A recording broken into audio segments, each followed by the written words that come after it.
Bueno, buenas tardes. No me presento a mí mismo, porque normalmente presento a alguien. Este encuentro pequeñito lo hemos organizado un poco, yo diría que en homenaje a Gilberto y a Marisa, porque es un tema que les gustó y como para extender un poco.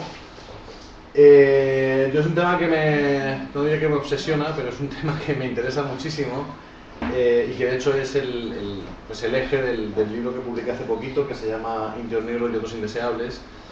Y es un poco toda la raíz del racismo, o de los racismos, porque para ser exactos habría que hablar en plural, y un poco ponernos el espejo. Por eso le llamé al encuentro del espejo racista, porque al final en el tema del racismo todas somos bastante peculiares, no siempre echamos el balón fuera, son otros los racistas, son otras racistas, es otra gente la racista, pero nosotros no nos identificamos jamás como racistas. Pero fuera de ese tema ya más personal, lo que os voy a contar hoy no lo voy a tratar desde un punto de vista de cómo una persona es o no racista, sino como un fenómeno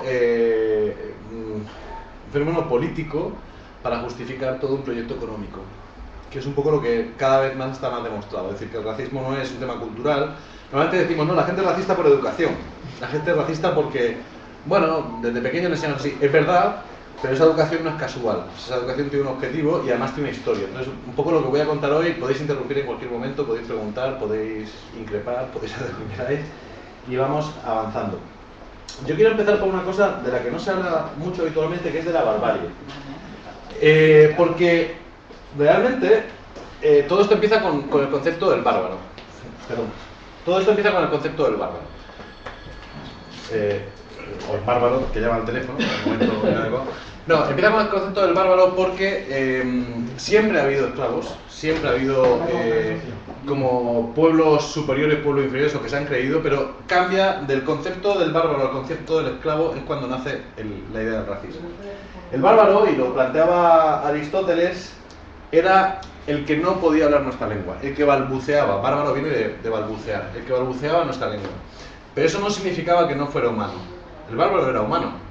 El problema es que no hablaba nuestra lengua, por lo tanto no controlaba el logos, el lenguaje. Y si no controlaba el logos, no era de los nuestros. Y si no es de los nuestros, podemos atacarlo, podemos conquistar su territorio, podemos esclavizarlo, ahora vamos a ver la diferencia, podemos hacer muchas cosas con él, porque además el que domina el lenguaje, para los griegos, el que domina el logos, es el que puede mandar. Si tú dominas el lenguaje, puedes imponer. Si no lo dominas, tienes que obedecer.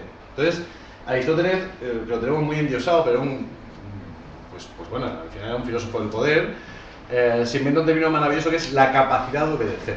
O sea, en lugar de decir, vas a ser nuestro esclavo, no, es que tu capacidad es la de obedecer, no la de mandar. Así que confórmate con eso, que ya es bastante, ya te mandaremos bien, ¿no? Nosotros que somos los que pensamos. Por lo tanto, la discriminación es siempre de dentro a afuera. Desde nuestro logos, desde nuestro lenguaje, discriminamos al que está afuera. Y ahí marcamos una línea, es decir, decidimos quién es bárbaro y quién no. Pero no decidimos todavía, esto es muy importante para lo que vamos a hablar después, quién es humano y quién no. Está claro que todos somos humanos. Para los griegos, lo que ahora sería un turco o un europeo, porque hay que recordar que los griegos eran Oriente, no eran Occidente, eran humanos. El problema es que no hablaban su lengua y por lo tanto no pensaban como ellos. Pongamos un ejemplo. En la Britania, el caso de Gran Bretaña es muy divertido. Los ingleses nos parecen muy blancos, ¿no? Y nos parecen muy occidentales. Todos sabemos, o si no lo recuerdo, quién conquistó y quién consiguió unir a las tribus británicas. Fueron los normandos, es decir, los escandinavos. Eran bárbaros, eran vikingos, eran gente terrorífica que los europeos medios odiábamos. Bueno, Inglaterra es escandinava, Inglaterra es bárbara, igual que Rusia, pues también fue conquistada por los escandinavos. Por lo tanto, en la Britania normanda, en la conquistada por los normandos, que eran vikingos, un bárbaro es un local, un bárbaro puede ser un miembro de una tribu británica. De hecho, los británicos, cuando llegan hacia Inglaterra, ¿a quién discriminan más? A los irlandeses. El irlandés es el bárbaro, es el que está capacitado para obedecer, para nada más. En China, cuando China recordemos que China era la gran potencia del planeta en el siglo XI, XII, XIII, en realidad hasta el XVI, lo es, el bárbaro era el blanco. Cuando llegaba uno de estos curas blancos a China intentando cristianizar a los chinos lo miraban como este bárbaro, ¿de dónde ha salido? Es un ser poco desarrollado, es una bestia, no sabe de ciencia, ¿no? Entonces, el concepto bárbaro es muy móvil porque siempre es, desde mi posición, el otro, y es un tema de dominación cultural fundamentalmente. Entonces vamos a tener un cambio. Cuando se habla de la época de la esclavitud se dice, no, pero es que siempre ha habido esclavos. Es verdad, siempre ha habido esclavos, siempre, en la historia de la humanidad siempre ha habido esclavos.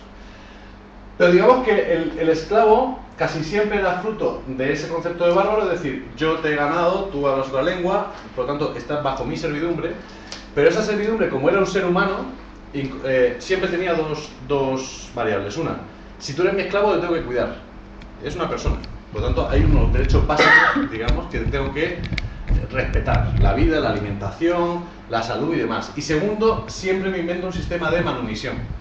Los que nunca hemos sido esclavos, el término manumisión casi no lo conocemos, pero para los pueblos del sur es un término muy importante. La manumisión es el sistema por el cual dejas de ser esclavo. El Imperio Romano lo tenía escrito, o sea, todas las categorías por las cuales tú podías dejar de ser esclavo, y eran muchas. Tú podías comprar tu libertad, porque incluso como te consideraban una persona, parte de tu trabajo era gratis, pero parte se te pagaba, o parte te dejaban que tú cultivaras y vendieras manzanas, o te permitían que tú hicieras pequeñas artesanías y las vendieras. Con lo que recogías tú podías comprar tu libertad. También podía haber un sistema de manumisión por buen comportamiento, por servicios a tu amo, en fin. Incluso hubo esclavos que se hicieron millonarios porque al morir el amo le dejaron todo a él porque no tenían descendencia y demás. Los primeros grandes esclavistas que manejan, y me centro en el esclavismo ahora porque es muy importante para llegar al punto del racismo, los primeros que manejan rutas de esclavos de manera profesional, comercial, son los árabes.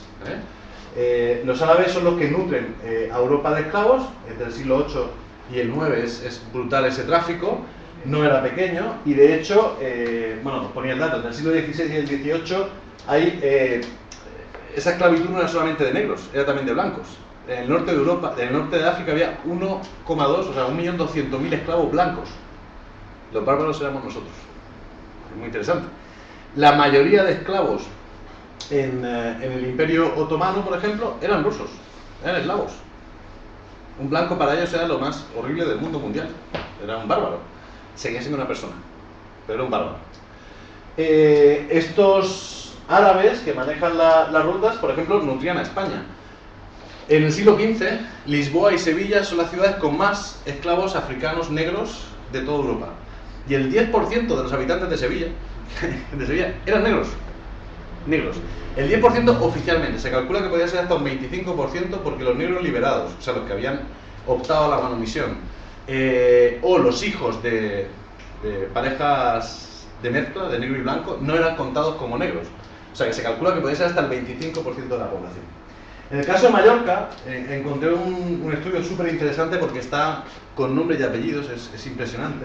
Es un estudio de 52 años, de 1448 a 1500, o sea, la conquista todavía no estaba en el mapa. Es muy interesante.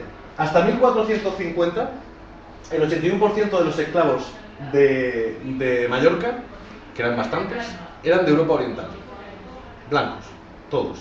Y de pronto los árabes empiezan a nutrirse de las rutas esclavistas del África subsahariana y cambian. Ya a final del siglo XV, en torno a 1500, solamente el 8% eran blancos, eran de Europa Oriental, y el 82% ya eran africanos subsaharianos. ¿No? ¿Qué ocurría? Una tribu o un imperio, porque en África, claro, pensamos que siempre fueron tribus.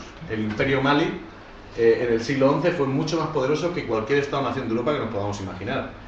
El imperio Mali guerreaba, ganaba a otros que hablaban otra lengua, por lo tanto eran bárbaros, y una vez que lo ganaban los esclavizaban.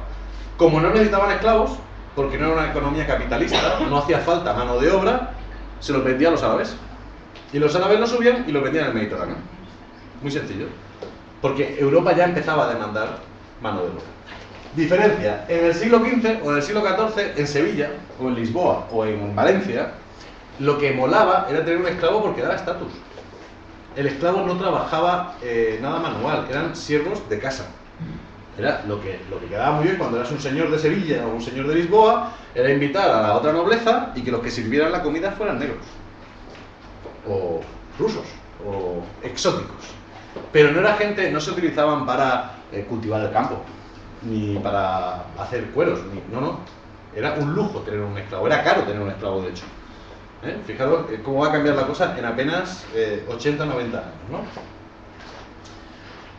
Bueno, y fundamentalmente había dos razones para ser esclavo, y por tanto para ser bárbaro: o ser derrotado, si has sido derrotado, bueno, pues lo que te queda, o ser infiel. En el siglo XIII-XIV empieza a marcarse, luego lo voy a señalar como muy claro las etapas, el racismo teológico, el racismo de no eres fiel. Claro, el no eres fiel también depende de dónde. Para un musulmán, ¿quién era fiel? Pues un católico, un cristiano. Entonces pues, a Cervantes lo detienen y lo encarcelan, ya no sé cuántos santos nuestros, ¿no? Pues, pero no porque fueran curas cristianos o porque fueran... No, por infieles. Cualquier cristiano era un infiel. ¿Para nosotros quién eran infieles? Los musulmanes, los judíos, bueno, para nosotros casi todo el mundo era infiel, pero, en fin. Por lo tanto, es un racismo que vuelve a ser un poco loco, porque sigue siendo el bárbaro. No es que no seas humano. Un árabe no era una bestia, era un infiel. ¿Sí? Pero era un humano. Por lo tanto, era recuperable. Convertíos, ¿no? Todo el debate de la conversión. Convertíos y entonces os convertís ya en uno de los nuestros. Es el dentro o afuera. Te puedes convertir en uno de los nuestros si te conviertes. ¿Los judíos traficaban también con esclavos? No, hombre, habría algún judío que traficara porque además fundamentalmente eran comerciantes. Probablemente en la cadena final habían judíos involucrados, pero los judíos, por ejemplo, en el caso de España, eran la única burguesía que tenía España. Fundamentalmente eran comerciantes de otras cosas. Una de las tesis, y luego sí que lo hablamos de por qué España hizo el desastre de conquista que hizo, desastre absoluto y patético, es porque no tenía burguesía. La habíamos echado.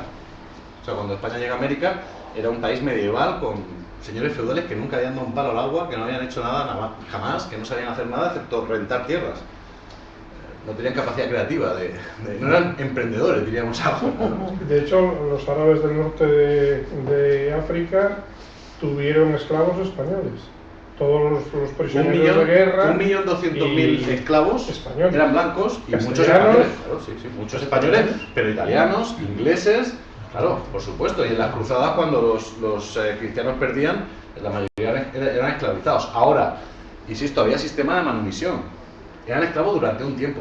O sea, excepto que se murieran por maltrato, por clima o por lo que sea, tenían posibilidad de liberarse. Igual que al revés, ¿eh? Hombre, eran objeto de negocio para los árabes. Bueno, claro, igual que aquí. Exactamente igual. O sea, de comercio. Lo que quiero explicar es que el tema del bárbaro funciona en todo el planeta, en el África subsahariana. El negocio empieza en el siglo XIV-XV. Antes no había rutas comerciales, sí había negocio, pero no había comercio. Y en el XIV-XV empieza a establecerse unas rutas de comercio muy claras, con unas normas, con unos precios, con unas formas de funcionar. Paco, que te veo que moros es exactamente qué defines como moros. Moro en España era cualquier infiel musulmán. Moro Sea donde sea. ¿En Arabia Saudí sea un moro? Da igual. En España no había moros de Arabia Saudita, no había moros porque Arabia Saudita no existía. Cualquier personaje que fuera musulmán, ¿vale? Es más, en el caso de España no se distinguía muy bien el caso de los árabes no musulmanes, que lo sabían. Y ahora todavía seguimos llamando moro, ¿no? En un senegalés, entonces también tiene... No, porque tenía que ser árabe.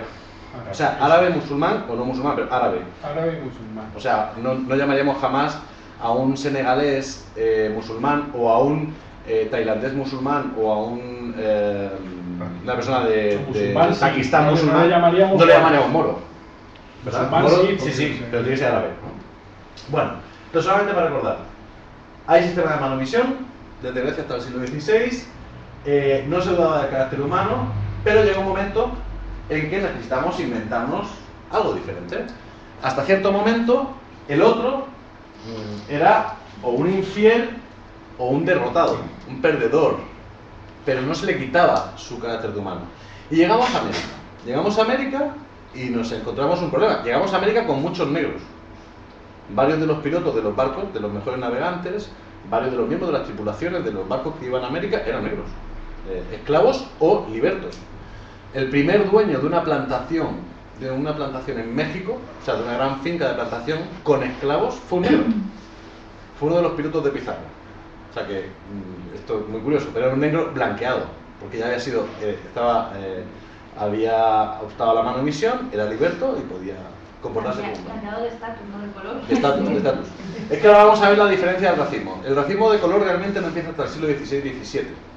En el siglo XVI, principio del XVI, cuando llegamos a América, seguimos con el racismo teológico. Por lo tanto, el racismo era por ser infiel. Y de hecho con los indígenas hay un problema. Vale, son infieles. De acuerdo. Pero ¿qué hacemos con ellos? Porque los necesitamos como mano de obra. Como mano de obra los indígenas eran un desastre. El mito del desastre indígena, ¿cuál es? Que eran flojos. Sigue todavía, ¿eh? Sigue el mito de que los indígenas son perezosos. Sí. No, los indígenas no eran flojos para nada. Quien no haya visto trabajar a un indígena, pues no. Los indígenas trabajan como bestias. El tema es que no querían trabajar para los españoles, no querían trabajar para otros. Y no querían trabajar además para algo que no veían la conexión. O sea, ¿por qué trabajo yo y hay otro señor que se hace rico? Yo no entiendo muy bien la jugada. Yo trabajo para sobrevivir, para mi familia, para mi comunidad, pero no para que alguien se enriquezca a mi costa. Entonces, hay una primera idea que recupera toda la maquinaria teológica o cultural española, que es la idea aristotélica de, como no saben hablar nuestro idioma, pero además son infantiles, solamente tienen la capacidad de obedecer. Y así lo tratamos. Recordad el famoso debate en el que se plantea si los indígenas tienen alma o no tienen alma. Este debate, que parece una chorrada, es el origen casi del racismo, ahora lo vamos a ver. Porque cuando el Vaticano, el Papa, decide que tienen alma, no fue una decisión teológica, fue una decisión estratégica, política. Si no tenían alma, no hacían falta religiosos en la conquista. ¿Para qué vas a cristianizar a alguien que si no tienes alma es un animal? Si es un animal, no hace falta. Por lo tanto, la Iglesia reconoce que los indígenas tienen alma, no porque Bartolomé de las Casas, además hay muchos de Bartolomé de las Casas, pero es por un interés geoestratégico de la Iglesia Católica y, por supuesto, de todo el aparataje español que respaldaba la conquista. No voy a hablar mucho de la conquista, se podría hablar mucho de todas las dos caras de los que pensaban que la conquista de América era la posibilidad de generar un nuevo Jerusalén, porque Europa era, y perdóname la expresión, el sitio más infecto del planeta. Europa, a final del siglo XV, era un lugar realmente desagradable, atrasado económicamente, machacado a guerras, científicamente súper atrasado. O sea, que no es que fuera la panacea. Muchos de los españoles que llegan lo que dicen es la oportunidad de empezar de cero. Ganan los otros, ganan los que querían enriquecerse. Bueno, y hay un tema muy importante con los indígenas, porque vamos a ver que los indígenas es un modelo de racismo que ha perdurado, no es un modelo de racismo ni de color ni científico, que ahora vamos a ver. Lo que se hace es que se les infantiliza. Como solo tienen capacidad de obedecer, pero además no tienen mucha capacidad de aprendizaje, según los dominadores, hay que tutelarlos. Los indígenas siempre tienen que estar tutelados. Ellos por sí solos no pueden. Es cuando empezamos, por ejemplo, con las reducciones, el modelo de reducción de la corona de España, o con las colonias jesuíticas, ¿no? Ese mundo ideal, esa ciudad utópica de los jesuitas, que en realidad necesitaba niños, no necesitaba personas con capacidad de decisión, porque los jesuitas le decían exactamente cómo tenían que vivir. Vale, te vamos a tratar como un ser humano, te vamos a respetar la vida, no eres una bestia, no eres un animal, eres un bárbaro, pero además no tienes capacidad de incorporarte a nuestro mundo, ¿no? Por lo tanto, vamos a tutelarte. Luego podemos debatir, si queréis, los diferentes modelos, porque en el caso de la corona española y de la portuguesa, la gran diferencia con los otros modelos de colonización es que hay mestizaje. Es decir, aunque se les considera infieles, aunque se les considera bárbaros, se les considera humanos y por lo tanto hay mezcla. En el caso, por ejemplo, de todo el aparataje intelectual británico, en la conquista, en toda la creación del Imperio Británico en el siglo XVII, se considera que mezclarse es rebajar la calidad de la raza, porque en la palabra raza no aparece en ningún texto hasta el siglo XVII. En el siglo XVII se habla de infieles, se habla de salvajes, se habla de bárbaros, pero no aparece en ningún documento español, portugués, británico, francés la palabra raza. Es un invento necesario. Entonces los hombres rojos, que es como luego se les llamaría cuando empieza el racismo de color, ya sabéis, nosotros somos los blancos, están los amarillos, que son los asiáticos, están los negros y están los rojos. Tenían dos opciones: o menores de edad a cristianizar, siempre en estado de servidumbre, o sea, es un estado de minoría de edad eterna. aunque tengas 80 años, eres un infante, o salvajes rebeldes. Esto es muy interesante. Los indígenas que se rebelan ya no son infieles que hay que tutelar, son animales, son alimañas, por lo tanto son eliminables. Se hace una doble categoría ahí interesada, por supuesto, también. Porque uno de los grandes mitos de la colonia es que los indígenas no se rebelaron. Igual que otro gran mito es que los negros iban, si veis todas las películas de esclavos, siempre van así, ¿no? Hundidos con las cadenas, ¿no? Como tristes, como resignados a su sino. Y los indígenas, os cuento, siempre miran al suelo, están allí con el taparrabos, ¿no? Perdóname la expresión, cagados del susto. Bueno, pues no, hubo rebeliones a patadas. Yo acabo de llegar de Belém do Pará, la ciudad del boom del caucho, de la fiebre del caucho en el norte de Brasil, y acabo de documentar otro hecho que no conocía, fue la rebelión en el siglo XVII, principio del siglo XVII, de los indígenas de la desembocadura del Amazonas, y el ataque al fuerte portugués fue con 12.000 hombres. Es decir, que no es que eran 4 locos que se rebelaban, era un tema muy fuerte. Bueno, vamos a ir al racismo. Como para ordenar, solo un poquito de introducción, tenemos como 3 tipos de racismo. El racismo tal y como lo conocemos no empieza a construirse hasta el final del siglo XV. En realidad empieza a construirse con la reconquista, la llamada reconquista, lo pongo entre comillas, porque no sé muy bien qué reconquistamos. Antes de la conquista de la península no había un Estado español. No había un Estado que se llamara España, no existía. Es otro mito fundacional que tenemos, como todos los países tienen mitos fundacionales. Entonces, lo que llamamos reconquista se basa en el racismo teológico. No había ninguna razón para luchar contra los musulmanes, sino que eran infieles. No había ninguno más. O sea, en Granada, en Murcia, en Sevilla no pasaba nada grave. O sea, no se esclavizaba a los blancos, no era una cosa terrible. De hecho, había bastante comercio y relación entre los castellanos y tal. Pero se coge la excusa de la teología, del racismo teológico, para ganar terreno, para construir un Estado. Que esto es lo interesante del racismo, casi siempre ha sido una conquista para algo. En la conquista americana damos un paso más allá, porque ya no nos vale solamente que sean infieles, tenemos que ir un poquito más. Uno, no conocen a mi Dios, aunque tengan un Dios ellos, no es el bueno. Y dos, es el principio de terra nullius. Terra nullius todavía hoy lo utilizaba Estados Unidos y demás. Terra nullius en latín lo podríamos traducir como tierra desierta, tierra sin gente o tierra sin alma, ¿vale? Entonces es muy interesante porque, por ejemplo, cuando Argentina se independiza de España y empieza su propia conquista interior, a la campaña para quitar todos los terrenos a los indígenas mapuche, los mapuches tenían toda la franja del sur de América, de costa a costa, Gualmapus territorio. Se inventa una cosa que se llama la conquista del desierto. No había ningún desierto, había gente por todos lados, pero conceptualmente cuando tú vendes que vas a conquistar el desierto, pues funciona. ¿Cuál es el argumento de Israel con Palestina? Ahí no había gente, ahí no había Estado, habían 4 tribus por ahí sueltas, los palestinos nunca tuvieron una tierra de ellos, es un desierto. O sea que es un principio que esto además se lo debemos a Sepúlveda, o sea, principio del siglo XVI, y todavía sigue vigente, es impresionante, ¿no? Pasamos a final del siglo XVI y dura todo el siglo XVII y buena parte del siglo XVIII al racismo de color. Es un racismo biológico, en el cual decidimos quién es humano y quién no es humano, y quien no es humano, ya no estamos hablando de bárbaro, ¿veis la diferencia de lo que hablaba antes? Quien no es humano no tiene capacidad ni siquiera de obedecer, solo de trabajar, como una mula, como un buey, es un animal. Y entonces lo que hacemos es categorizar qué color es humano, qué color no es humano, y por lo tanto qué papel le damos. Esto, claro, no sé, lo tenemos tan incorporado que parece lógico, ¿no? Es absolutamente ilógico. Insisto con el Imperio Mali, el Imperio Mali era la bomba. O sea, de hecho hay bastantes pruebas de que los africanos llegaron a América navegando, o sea, era un imperio. Pero nos pilla un momento en el que Portugal ha tomado toda la costa africana, toda la costa oeste africana, los señores con poder en África solían tener esclavos por las derrotas a otros pueblos, los portugueses se los empiezan a comprar, los excedentes de esclavos, cuando había muy poquito mercado, y cuando empieza la conquista americana, los indígenas empiezan a rebelarse, encima se nos empiezan a morir. ¿Cómo se les ocurre? Los matamos y tal, nos quedamos sin indígenas, hace falta mano de obra. ¿De dónde la sacamos? De África. Pero ¿cómo justificamos esa sacada de mano de obra?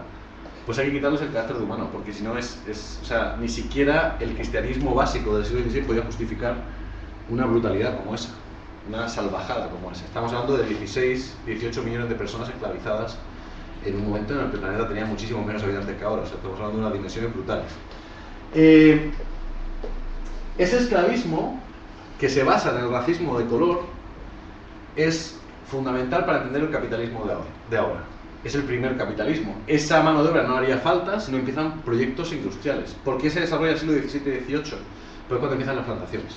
Pasamos de la minería básica a las plantaciones, que necesitan muchísima mano de obra de una manera muy intensiva y que sea muy barata, porque si no, no es rentable. Los esclavos africanos son perfectos para esto, o sea, esto es maravilloso. Además, luego hay razones biológicas que sí también ayudaron. Por ejemplo, los africanos del África, digamos, de la franja central de África, el tipo de malaria que hay ahí, a ellos los, ¿cómo se dice? Los inmunizaba para la malaria americana. Entonces morían menos, efectivamente. Claro que la vida media de un esclavo, para que se hagáis una idea, era de 7 años. Morían todos, por el salvajismo y por el maltrato, no por otra cosa. Entonces, a esto ya no hay que cuidarlos. Estos ya no son bárbaros. A esto no hay que cuidarlos, no hay que garantizar su vida, no hay que nada, hay que utilizarlos. De hecho, el código negro del Imperio francés lo denomina por primera vez como bien mueble. O sea, un negro era equivalente a una mesa o a una propiedad, a una máquina, a cualquier cosa. Esto es en el siglo final del XVI, XVII y mitad del XVIII más o menos. Pero claro, es que la industria necesitaba cada vez más y más. Y estamos entrando en la segunda colonización, la inglesa y la francesa, que es mucho más industrial porque ellos tenían burguesía. Los españoles eran bastante cutres y los portugueses también, pero los ingleses y los franceses tenían burguesía y estaban alimentando sus nuevos imperios de ese capital. Y ya, claro, el mundo cultural y demás, filosófico va mejorando. ¿Cómo justificamos el racismo? Era injustificable. Uno ve las actas de los debates en el Parlamento británico y ya empieza a ver una cantidad de gente que dice, oiga, esto se mueren como enanos, los barcos los estaban maltratando, las mujeres se violan todos los días, es terrorífico. Aparte de las rebeliones, que eran cotidianas. Y por lo tanto, si había rebeliones, había represión. Para que os hagáis una idea, algún paréntesis. Solamente en Surinam se rebelaron 400.000 personas esclavizadas africanas, se rebelaron y se hicieron cimarrones, es decir, se escaparon de las plantaciones y se fueron a la selva. 400.000. O sea, es mucha gente, no eran pequeñas rebeliones. Y entonces aparece en el siglo XIX una cosa maravillosa, que a mí me encanta el apellido, que es el racismo científico. Ahora lo vamos a justificar de verdad, ya Dios no funciona. Lo del color, pues tampoco, porque hay negros que piensan y escriben. Desastre. Recordemos que justo antes de esto, o en pleno siglo XIX, ocurre la Revolución Negra de Haití. Un hecho absolutamente ocultado en Europa, lo veremos, pero fundamental, ¿no? Y hay que justificarlo. Entonces se inventan esta cosa que se llama la antropometría, es decir, el estudio antropométrico y antropológico de las diferentes razas. Ya la palabra raza está instalada. Y los médicos, los incipientes antropólogos, los expertos científicos empiezan a justificar por razones biológicas y científicas las capacidades o no capacidades de las diferentes razas. Y se hacen clasificaciones, uno puede ir siguiendo, hay cientos de clasificaciones de razas que van cambiando cada 20-30 años. Es muy divertido. Los españoles, por ejemplo, pasamos de ser raza buena a raza muy mala, después a raza media y luego caímos de raza mala. Nosotros somos al final caímos en la Mediterránea, que es la peor que se puede ser dentro de Europa. No, en serio, frente a la no me acuerdo ahora mismo, había 3 más dentro de Europa, aparte de la caucásica, estaba es que ahora mismo se me olvida, no, son 4 categorías. Entonces, nosotros dependiendo del poder que teníamos y dependiendo de la economía del país, íbamos pasando de una raza a otra. Y luego, la diferencia dentro de España. Durante un tiempo, la raza mediterránea solamente éramos, yo soy del sur, los del sur, que siempre hemos sido indígenas, vagos, gente, bueno, con alma, pero capacidad de obedecer, poco más, ¿no? Para el imaginario, ¿no? Los del norte no eran raza mediterránea, luego caísteis en gracia y también entrasteis en la raza mediterránea. O sea que esto de las razas además ha sido móvil. Ahora vamos a explicar por qué. No siempre de la misma raza. Igual que un negro se podía blanquear, la corona española, tú te blanqueabas, pagabas. En los territorios americanos, si un negro conseguía primero la manumisión y liberarse, y después conseguía hacer negocio y tenía mucho poder, compraba un certificado de blanqueamiento. Eso lo daba el virrey. Y si alguien en la calle le llamaba a un negro, negro como el betún, le llamaban negro, el otro iba a la cárcel. Porque ya no era negro. El virrey había decidido que no era negro. O sea que lo del color. Entonces, los estudios dedicados a Mona es muy divertido, es tristísimo, digo divertido. Los estudios sobre el racismo científico son brutales. Este es el momento en el que, por ejemplo, nos inventamos los zoológicos humanos. Francia fue experta, ¿no? Entonces empezamos a traer a indígenas mapuche, a africanos del Cuerno de África, a asiáticos, a zoológicos humanos, zoológicos, especialmente en las exposiciones universales, esas que tanto nos gustan, ¿no? En las que entonces tenías allí 4 negros haciendo como un zoológico y los blancos viéndolo. Ay, qué curioso, ¿no? Y tal. Entonces unos indígenas allí. En el fondo yo creo que no cambia tanto la cosa, pero en fin. Y otro tema que me interesa de esto es que el apellido científico, pues eso tiene mucho que ver con la modernidad, ¿no? No voy a entrar en esa deriva, es muy compleja. La modernidad europea nace con la conquista de América y se consolida con la conquista de América. La modernidad, que es la que pone la razón por encima de la fe, crea una nueva religión, que es la ciencia, ¿no? Entonces todavía ahora, se dice que algo es científico, está bien, ¿no? Si en un programa de televisión nos quieren justificar cualquier discurso, invitan a expertos, es decir, a científicos, ¿eh? Bueno, los científicos decían en el siglo XIX y principios del XX que según el tamaño de tu mandíbula eras más listo o más tonto, que según la forma de tu cráneo, estamos hablando hasta el año 30 y pico, 40, es más, lo retoma el nazismo. Ahora hablaremos del nazismo. El nazismo, lo único que hace el nazismo es tratarnos igual que nosotros hemos tratado al resto del planeta. Sí, que yo en el colegio naturalmente estudié las razas y las dividimos en colores, un mapa entero de Europa y los rojos, los no sé cuántos. Sí, sí. Lo de los braquicéfalos y eso no es, claro, eso ya debe ser muy científico. Porque eso ya era el dispositivo que utilizaba, el dispositivo complejo ya político para justificarlo en los grandes foros, pero claro, no, hoy todavía seguimos hablando de razas. No existen razas. Hay etnias, hay culturas, raza es un concepto inventado para justificar la explotación de gente, no es más, y para muchas más cosas que ahora vamos a ver. De hecho, por eso decía que el capitalismo es incomprensible sin el racismo, porque sin los esclavos negros no hubiera habido capitalismo. Os pongo 2 o 3 ejemplos que la gente no suele conocer. La revolución industrial inglesa se financió 100% con dinero de los capitalistas de Jamaica, Trinidad y Tobago, es decir, blancos ingleses que tenían plantaciones en el Caribe. La máquina de vapor la financió un finquero del Caribe. Siempre pongo el mismo ejemplo, pero ¿os suena el Lloyds Bank? O los seguros Lloyds. El señor Lloyds era un tabernero de Bristol. Tenía una taberna. Y tuvo la idea genial en el siglo XVIII de hacer seguros de negros. Los negros se morían en los barcos, entonces el armador perdía dinero. Entonces aseguró el cargamento, como si fueran patatas, como si fuera lo que fuera. Y ahí nace Lloyds. O sea, es todo el armazón del capitalismo contemporáneo se entiende con todo el proyecto imperial británico, que no nos cuentan mucho de él, y con el esclavismo. Sin el esclavismo no es entendible. Fijaros cómo era la cosa en el siglo XIX. Este era el planeta.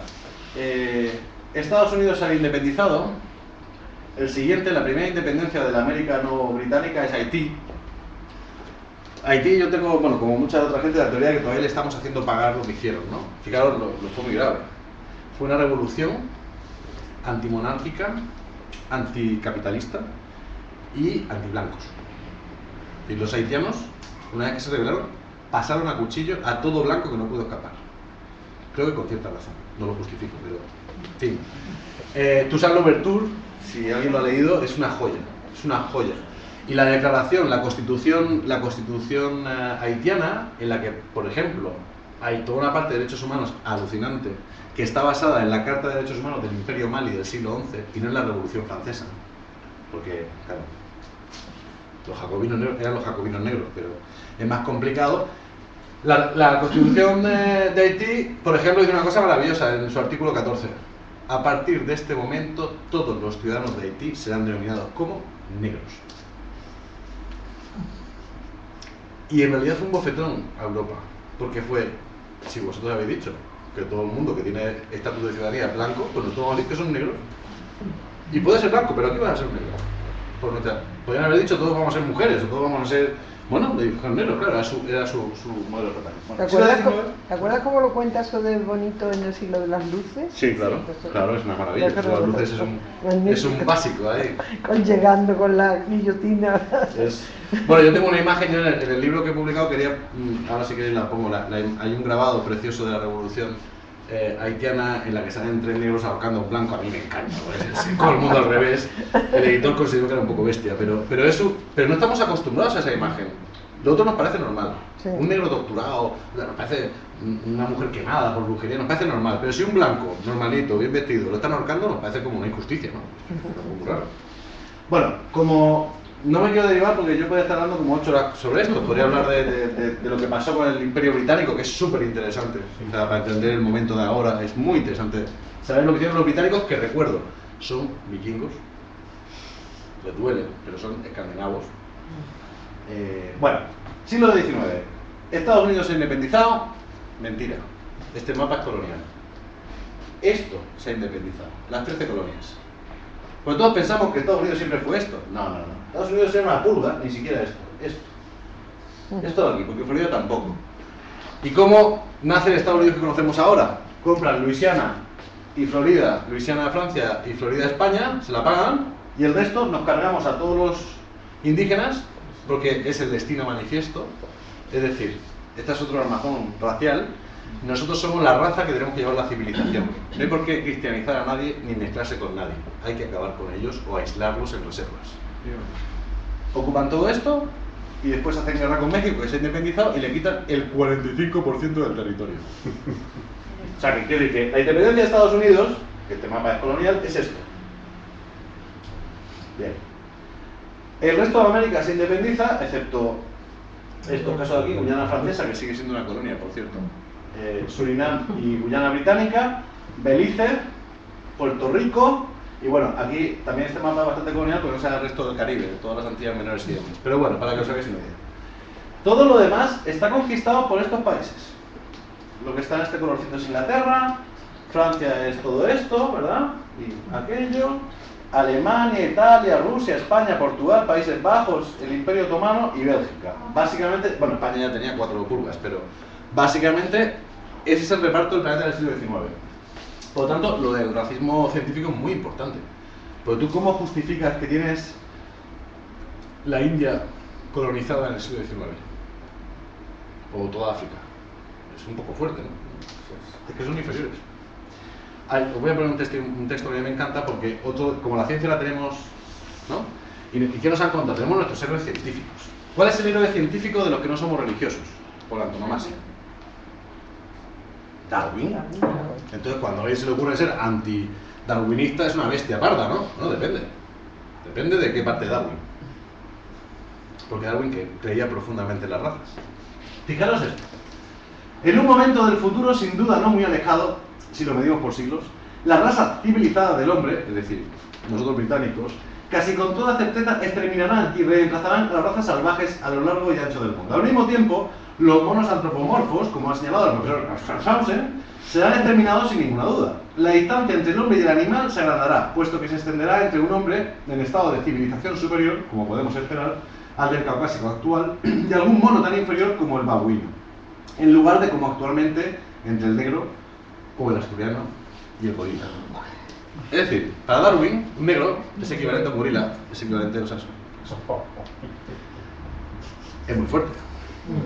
No os he puesto más, pero hay dentro del famoso libro de Darwin, N testimonios de este tipo. Otro el bestseller de ciencia en 1872, al final del siglo XIX, este fue un bestseller de ciencia, vendió como 1,5 millones de libros, fue El hombre según la ciencia, de Ludwig Büchner, y escribe lo siguiente: los pueblos son las razas retrasadas, como los chinos, o los negros americanos, no podrán sostener por mucho tiempo la competencia con el hombre civilizado, a menos que hagan suyos todos los auxilios que ofrece la civilización actual. Ese movimiento civilizador general que ha formado el cerebro europeo, a menos que pierdan más o menos las características de su raza. Otro texto de él: existen en la superficie de nuestra tierra hombres, pueblos enteros, formas de ser, caracterizadas por una ausencia completa de todo aquello que el europeo instruido considera como los atributos eternos y necesarios de la humanidad.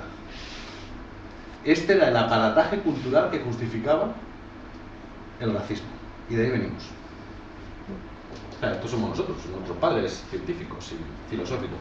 Nos traigo a Hegel, porque con Hegel se podría hacer una sesión entera. Ser más racista y canalla del mundo mundial. Tenemos que entenderlo. El romanticismo alemán, que fundamentalmente lo que nos funda, siento decirlo, no es el cardenal Cisneros, no es Santo Tomás de Aquino, es lo que funda la modernidad actual, es el romanticismo alemán, es profundamente nacionalista en la lógica más esencialista. Es decir, es el tema racial, somos la raza, ¿no? Esta es una imagen de uno de los zoológicos de Francia, le llamaban zoológicos de aclimatación, es buenísimo, zoológicos humanos. Como veis la imagen, en este caso traían indios galvis. Sí, era pelín fuerte. En París. Sí, en París. Bueno, entonces, para ir cerrando, porque si no me vais a matar. ¿Qué es un poco para definir el racismo? Pues el racismo es una jerarquía de dominación, con un claro baremo, superioridad e inferioridad, sobre algo que os voy a explicar ahora, que es la línea de lo humano. Y esa jerarquía se puede traducir de muy diversas formas. Porque claro, podemos pensar que solamente es de blancos a blancos, no, es más complicado.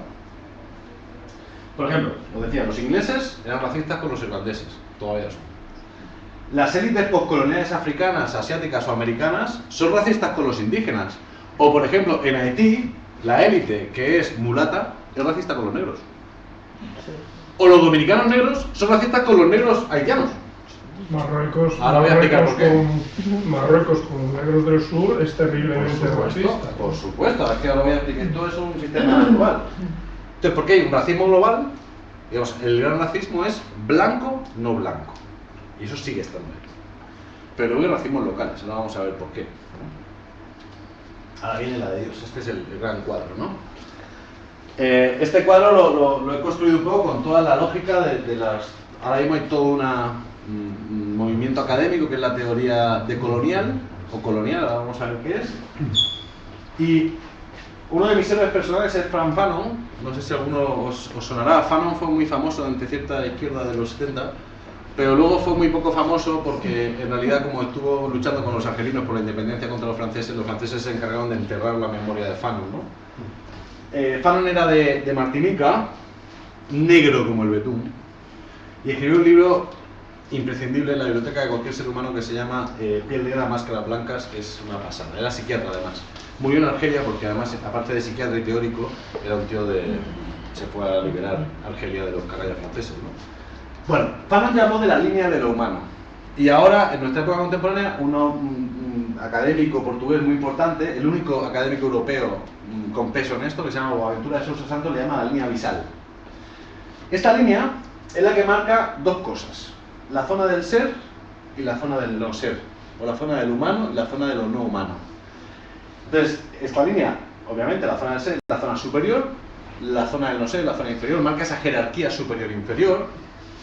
Entonces, en la zona del ser, las relaciones yo con el otro, las relaciones de nosotros con cualquier otro que esté dentro de la zona del ser, se manejan con dos mecanismos: el de regulación, es decir, coerción estatal, violencia política o policial, leyes, ¿no?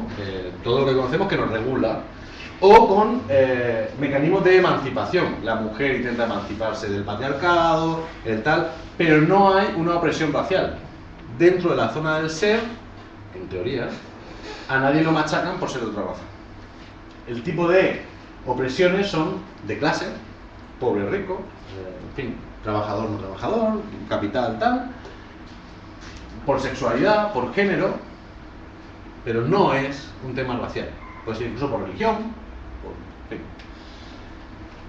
Esta es la zona del ser. Dentro de la zona del ser puede haber no seres. Nosotros, todos los que estamos aquí, pertenecemos a la zona del ser. Y como somos seres, tenemos derechos de seres humanos. La Carta de los Derechos Humanos de Naciones Unidas estuvo escrita para nosotros, para nosotras. Los derechos laborales, los derechos, no sé, de culto, todo esto, pues incluye la zona del ser. La zona del no ser es donde están los subhumanos o los no humanos. Es decir, lo que Bauman llamaría también excedentes humanos, ¿no? No tienen características humanas. Y en la zona del no ser todos los mecanismos de regulación social son por apropiación, o sea, le quitas al otro, o por violencia directa. No hace falta leyes, no hace falta, o sea, es un poco la idea también de Jiménez de Sepúlveda, de Francisco de Vitoria, de la guerra justa. Cuando tú estás en un territorio de bárbaros, no se tienen por qué cumplir las leyes que funcionan en tu territorio. Entonces, en la zona del no ser no hay leyes, pues hacer lo que te dé la gana. Eso, traducido al siglo XXI en este momento, es cuando Endesa, que aquí nos hace unas campañas súper bonitas, ¿no? Energía limpia, el amor, la sostenibilidad, la familia hermosa, llega a Chile y paga a paramilitares para que maten mapuches. Claro. O Telefónica, que hace lo mismo en Colombia.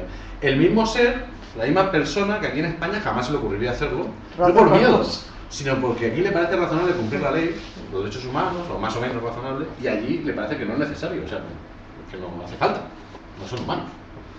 Y eso de alguna manera eso lo va a consagrar, o lo consagra aquí también el TTIP, con la dominación de las industrias americanas sobre las leyes. Pero aquí los conflictos son de clase, sí, no son raciales. O sea, aquí no hay nadie que no sea un ser. Sí, los inmigrantes, porque los inmigrantes negros o pobres vienen de la zona del no ser, son intrusos en la zona del ser, por lo tanto son tratados con... ¿Qué es un CIE? ¿Cuántas manifestaciones masivas de cientos de ciudades? Aquí nos hemos manifestado miles porque le llaman democracia y no lo es. Está muy bien, pero yo no he visto millones manifestándose porque tengamos campos de concentración en España en este momento. Tenemos campos de concentración, centros de detención ilegales. Estos son cárceles, no tienen reglamento de cárcel, o sea, no, es un campo de concentración. Pero como son, es que lo tenemos interiorizado, esto está dentro. Nosotros también somos parte de esta jugada. Y este es el dentro y el afuera de antes, es el dentro y el afuera de ahora. Cuando estás en la zona del ser, te da mucho miedo salir a la zona del no ser. Además nos están contando todo el tiempo que la zona del no ser es terrorífica. Entonces ves el telediario. ¿Y Siria? ¿Qué son? Una banda de bestias. ¿Qué es el ISIS? No son humanos, son subhumanos. Son bestias inmorales. No sé, seguro. Pero igual alguien del ISIS tiene un hijo y lo quiere y lo cuida, no sé, ¿no? Igual tienen algún gesto humano, ¿no? Pues no, son subhumanos. Porque además, como solamente tenemos esa versión todo el tiempo, es terrorífico, ¿no? ¿Qué es un haitiano de ahora? Un ser pedigüeño, humillado, sin capacidad de emprendimiento, hay que darles cooperación todo el tiempo, porque son unas bestias, los africanos, hay que ayudarles, es que no dan. No, pero es el discurso que se consolida todos los 400 días, ¿no? Bueno, entonces, en este caso, al no ser humanos, es una de las grandes incoherencias del siglo XXI, ¿no? Hablamos todo el tiempo de derechos humanos, pero es que son para la zona del ser. La gente que está en la zona del no ser no tiene derecho a los derechos humanos porque no son humanos, conceptualmente hablando. Son subhumanos, como mucho. Entonces, derechos laborales, civiles, por eso las maquilas pueden existir. Aquí no se plantearía, bueno, está empezando a plantearse, pero aquí no se plantearía, no, digo, por ejemplo, que no puedas orinar. Aquí te pagan una mierda, o sea, te dejan ir al baño en teoría. En algún sitio probablemente no, pero en teoría todavía te dejan ir al baño. Pero si vas muchas veces te acabaron despidiendo porque bueno, no sí, es productivo. Ya, pero tú en Guatemala puedes tener una mujer 12 horas trabajando de pie sin mear, perdonadme la expresión. Entonces, ¿por qué? Porque no tiene derecho a los derechos laborales. Bueno, entonces ya para terminar, esto, lo que nos habla la teoría de la colonialidad, que es lo que estamos ahora, es que, aunque se terminó el colonialismo, dejó un modelo de relaciones humanas y de ejercicio del poder, que es lo que ahora mismo estamos llamando la colonialidad, que se basa en el mismo esquema racista. Ya no podemos justificar el racismo científicamente, porque quedaría fatal, ¿no? Ahora es un tema de países. Yo, por ejemplo, cada vez que escucho el país desarrollado, el país subdesarrollado, pues es una manera de marcar la línea visal, la línea del humano y lo no humano, porque claro, yo no sé cuál se ha incorporado, porque fijaros, aunque, pongo un ejemplo, Corea del Sur, un lugar muy peculiar, su índice de renta per cápita es superior al nuestro. ¿Sí? Tecnológicamente están absolutamente por encima de nosotros. No voy a hablar de libertades y derechos porque eso no entra en la jugada, pero si a cualquier ciudadano español medio le preguntas Corea del Sur qué es, te dirá un país subdesarrollado. No, o al menos no lo meten en el primer mundo. El concepto de primer mundo no le entra. Pero el primer mundo es Europa, una parte de Europa.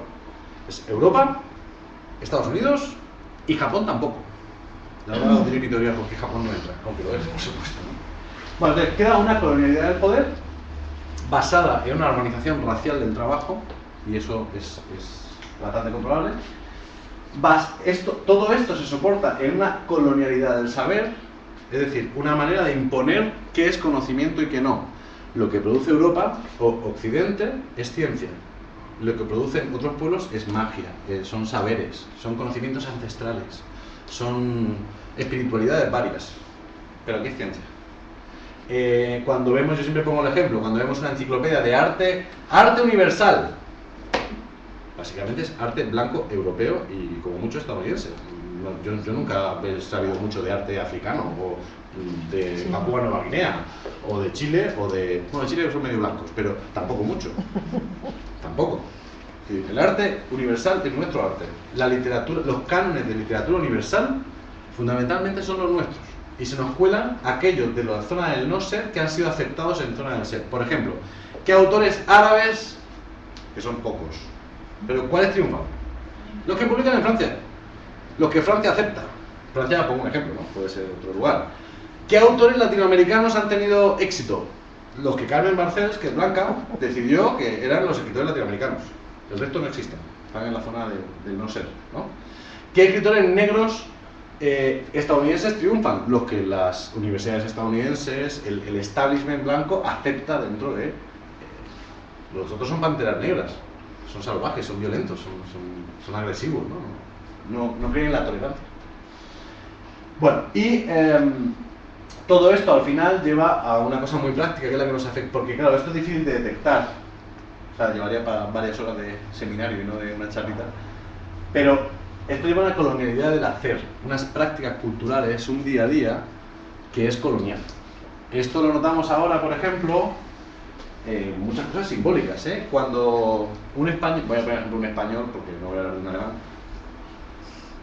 porque claro, como os decía, los mecanismos racistas y de colonialidad tienen una traducción local, ¿no? Igual que una élite colonial, postcolonial africana puede racializar y discriminar a otra gente de su color, pero por religión o por tribu o por lo que sea. Esto también tiene muchas categorías. Para un alemán, nosotros somos una raza inferior, pero nosotros nos sentimos raza inferior respecto a un latinoamericano, por ejemplo, o un africano.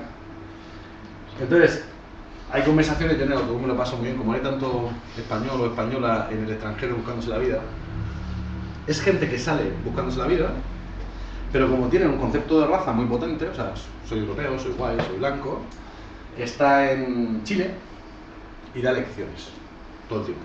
No es que allí las cosas, esta famosa frase, no es que allí hacen las cosas un poco, no es que allí las cosas no funcionan, es que la burocracia, ¿no? Terrorífica, la corrupción, una corrupción en Guatemala, lo de México, terrible. Claro, no se acuerdan de Isabel Pantoja, Rodrigo Rato, en fin, porque tú eres de la raza buena. Esto parece que es una coña, pero es ADN, está en el córtex, o sea, está integrado. Entonces, ¿cómo deshacer todo eso? Y ahí, con esto sí termino, está el concepto de lo universal que os decía. Por eso ahora hay muchos teóricos que hablan de lo pluriverso, el pluriverso en lugar del universo, ¿no? Occidente, nadie habló de Occidente hasta que no se dio la conquista de América. Tampoco habló nadie de Europa, porque eran reinos sueltos, era un desastre, ¿no? Cuando Europa se conforma, decide que es Occidente. No voy a poner mi juego de mapas, yo no sé si lo tengo aquí. Yo tengo un juego de mapas, ya que os pongo un mapa mundi, siempre está Europa en el centro. ¿Se habéis dado cuenta? Entonces yo pongo el mapa africanocéntrico, perdón, asiacéntrico, que es el más raro, con Asia en el centro, o el americanocéntrico, con América en el centro, porque nunca fue así. Entonces nosotros decimos que éramos Occidente, y por lo tanto, como éramos, no dijimos el norte, dijimos Occidente. Y por lo tanto, ¿cuál era nuestra contraparte? Oriente. África y América volaron. La prueba de que Occidente es una categoría política y no geográfica es que Estados Unidos es Occidente. ¿Verdad? Incluso América Latina, teóricamente, es Occidente porque es cristiana. Sí, es lo único que está al occidente de Europa.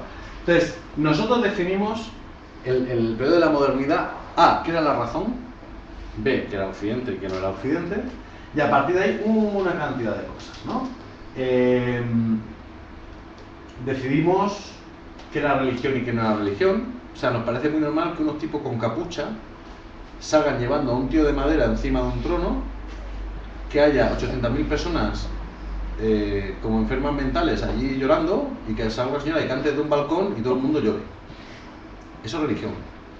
Pero si un indígena coge una calabaza y empieza a agitarla y hay una gente que baila, son rituales folclóricos, unas cosas muy raras, ¿no? Eso no es religión.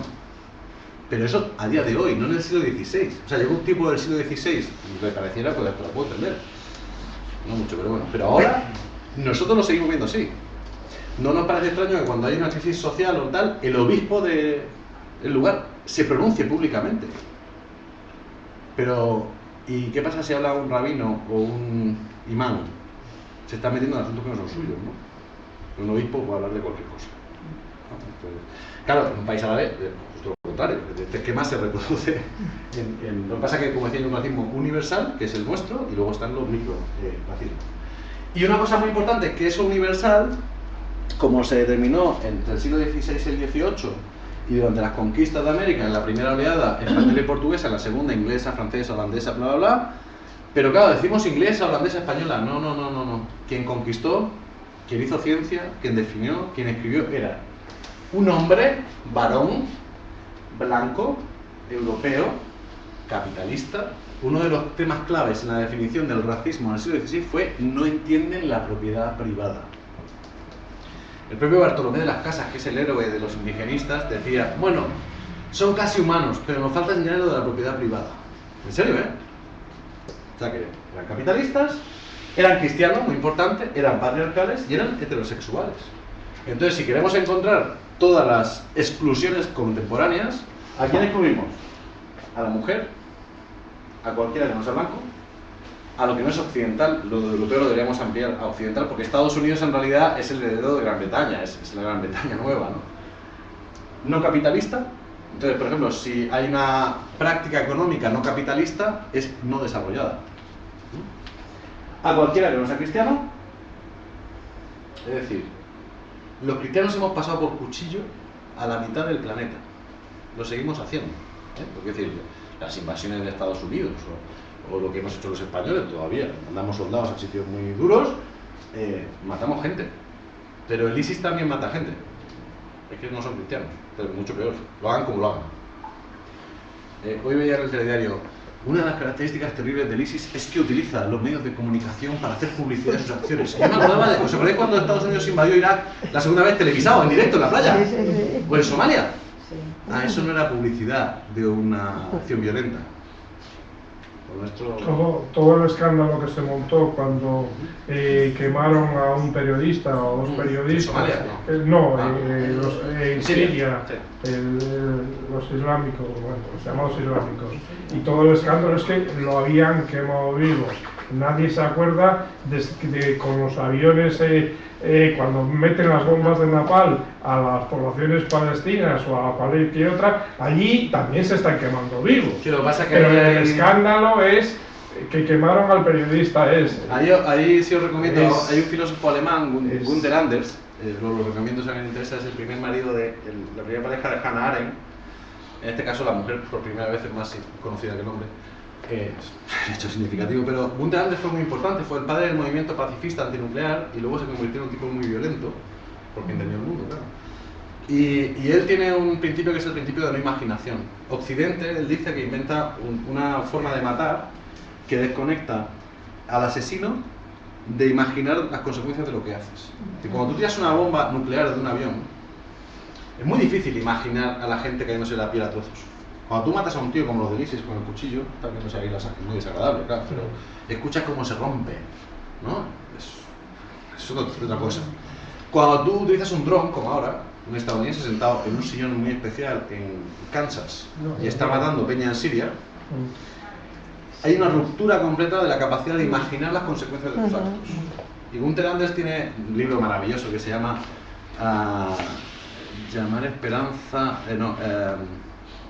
esperanza a la cobardía. Es hermoso, es muy duro pero muy hermoso. Y explica todos estos mecanismos que son muy interesantes, ¿no?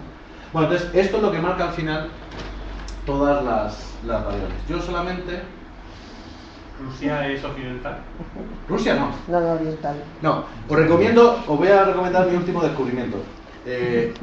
Leopoldo Cea, con Z, filósofo mexicano de mediados del siglo XX, una joya absoluta. Este me dio una teoría maravillosa, esto es una diversión, pero que como me gusta el tema. Él coge y dice, Europa es Europa, y dentro de Europa no entra ni España, ni Rusia, ni Inglaterra, ¿vale? Culturalmente hablando. Entonces él dice, España y Rusia son penínsulas, España por los Pirineos, Rusia por las estepas, ¿vale? Son peninsulares filosóficamente hablando, y Rusia es insular. Entonces hace todo un análisis filosófico de por qué el modelo de cada uno ha sido como ha sido. Entonces sobre España, me voy a centrar en España, es muy divertido, él dice, España su problema es que siempre quiso ser europea. ¿Os acordáis de cuando poníamos la pegatina en el 82? Ya somos europeos. Perdóname, pero... Este filósofo mexicano es como un protodecolonial, es un tipo que empezó a hablar de colonialidad al tiempo de Fano.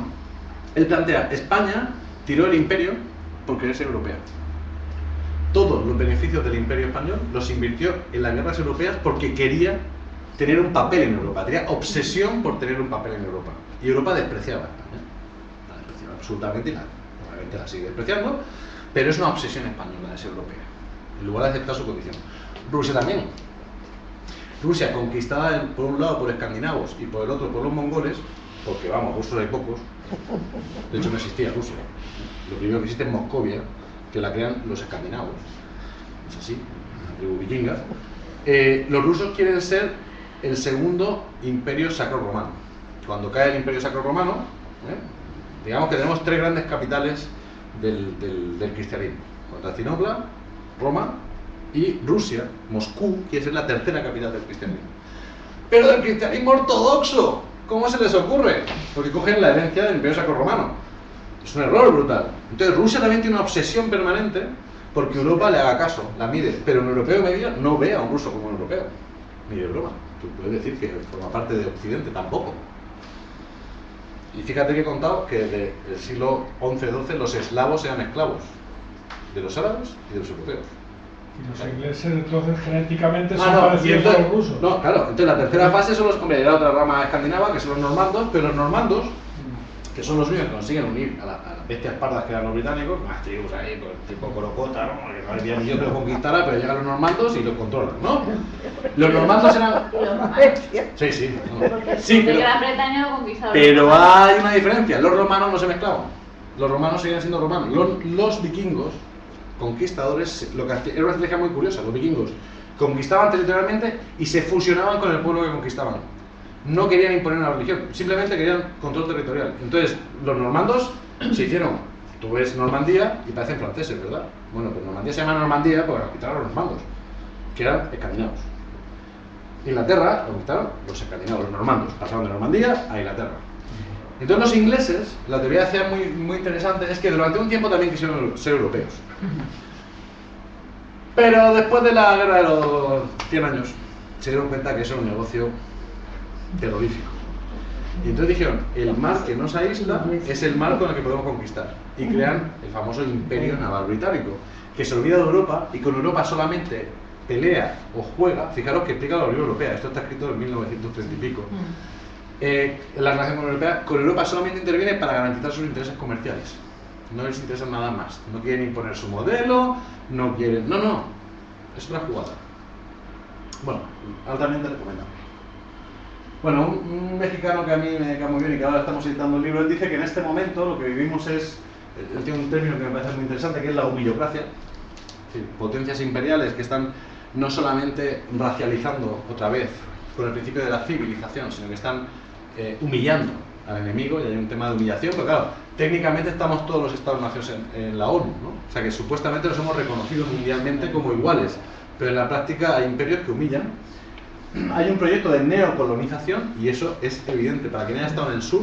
Cuando hablo del sur político, países africanos, el sur europeo también, no digo el sur geográfico, el sur político de Europa, América Latina por supuesto, Asia. Hay una neocolonización extractivista otra vez, es muy interesante, fundamentada en lo extractivista, minerales, petróleo y demás, y agronegocio, o sea, plantaciones, lo mismo que en el siglo XVIII y XIX, y cultural. Hay una brutal neocolonización cultural, ¿no? A través de las industrias culturales, del cine, de la televisión, en fin, de la música, etc. Y la imposición otra vez de los discursos de lo civilizatorio. Es impresionante, yo revisando, fijaros, 1878, cuando la conquista del desierto que os decía, de Argentina, ¿no? Julio Roca fue presidente de Argentina en un par de ocasiones y fue el que encabezó la conquista del desierto y decía: destruyamos pues moralmente esa raza, la indígena, aniquilemos su resorte y organización política, desaparezca su orden de tribus y si es necesario divídase la familia. Esta raza quebrada y dispersa acabará por abrazar la causa de la civilización. En ese momento, en Argentina, un personaje muy famoso que llegó a ser presidente, Sarmiento, si os suena, hay toda la mitología alrededor de él como gran educador y pedagogo, que lo era, pero racista. Y él escribe un libro muy importante, es una novela fundacional del republicanismo latinoamericano, que se llama Facundo, no sé si alguien ha leído. Facundo es una novela que instaura a final del siglo XIX el término, la dicotomía civilización o barbarie. Fijaros que vuelvo al principio, ¿no? La barbarie. Civilización, que era lo occidental, lo europeo; barbarie, lo indígena. O todo, también lo equiparaba con todo lo malo que venía de la colonia española, pero fundamentalmente lo indígena, ¿no? Así que este era el principio de la conquista del desierto. Ya no estamos hablando del siglo XVI, estamos hablando del siglo XIX, las luces y las cosas. Pero luego tenemos a George W. Bush, 2006. Y dice: esta lucha ha sido denominada un conflicto entre civilizaciones. Lo cierto es que es una lucha por la civilización. Esto es muy interesante. Cuando la famosa guerra de civilizaciones dice: no. Aquí no hay dos civilizaciones que estén luchando. Es la lucha por la civilización, que es la nuestra. Es que ese singular es muy importante. Fijaros que no es de broma, ¿no? Ir a un film, ¿no? Y esta es una joya que me gustará mucho. ¿Qué Mariano Rajoy, un gran intelectual? 2015, después de los atentados en Túnez. Es importante señalar que la batalla es contra la barbarie, de la civilización contra la barbarie. Y Rajoy recupera en el 2015 la dicotomía de Sarmiento a final del siglo XIX. Qué dolor. ¿No? Entonces es brutal, porque lo que os quería al final comentar, y por eso termino con esto, es que esa es la estructura de la colonialidad. Es absolutamente estructural como el patriarcado, o como otro de los dispositivos. El uno no se entiende sin el otro. O sea, el dispositivo colonial no se entiende sin el patriarcado, la estructura racista no se entiende sin el capitalismo no se puede entender sin el patriarcado, sin el racismo. Son patas de la misma mesa, pero que no son anecdóticas, no son hechos culturales, no son casualidades, en fin, son pruebas contundentes de la estructura que sustenta este sistema. Entonces probablemente donde hay que atacar es a la raíz del sistema. Cuando empieza todo el rollo de la tolerancia, yo me pongo un poco enfermo. Yo el verbo tolerar me pone muy nervioso porque es aguantar a, ¿no? Es soportar a, te voy a tolerar, ¿no? La multiculturalidad, estas cosas así tan naif, ¿no? No, es que esto es más complicado. Esto es más complicado. No significa que veas un negro y no le escupas. Ya se intuye, ¿no? Es más complicado, porque lo tenemos muy interiorizado, está muy metido dentro. No significa que no se pueda luchar con ello, se puede luchar todos los días, pero... Vale, no. Me he quedado con la duda de Japón. ¡Ah! Lo tenía preparado. ¿Qué tío? Es que lo de Japón es muy importante. Este es un cuadro que lo vimos, lo trajo Julia Suárez Clave cuando hicimos aquí en la escuelita de desaprendizaje político el tema de colonialidad. Y ella explicaba, bueno, este es un cuadro clásico de toda la teoría colonial. Es que todo esto que os he contado, que se ha perdurado en estos 5 siglos, 6 siglos, 5 siglos, en realidad 3, porque empieza todo principios del 17 hasta final del 20. Lo que hace es hacer una línea, esa línea abisal, lo que separa es tradición de modernidad. Tendríamos un eje atraso-desarrollo. La palabra desarrollo es terrorífica, hay que prohibirla, pues nuestro desarrollo, no nuestro, el desarrollo capitalista, patriarcal, colonial, ¿no? Y esta es tiempo-espacio. Nosotros siempre tenemos la idea de atraso y progreso. O ayer, Pedro, en otro encuentro que tuvimos aquí, dijo: ¿cuál es el siguiente paso? Porque en Occidente nos han enseñado que todo es para adelante. Cualquier caso para atrás es... En Colombia tiene una frase que es: para atrás ni para tomar impulso. Es decir, que nos han metido en la cabeza que siempre hay que ir hacia adelante. El progreso de tu vida, el progreso de tu país, siempre es para adelante. Tú no puedes dar un pasito para atrás, para pensar un poco. No te puedes, como yo, ya veis que yo me digrego todo el tiempo, no te puedes ir a un lado porque entonces no estás perdiendo el tiempo. Siempre es para adelante. Bueno, atrás y abajo, o sea, subdesarrollado y anticuado está la tradición.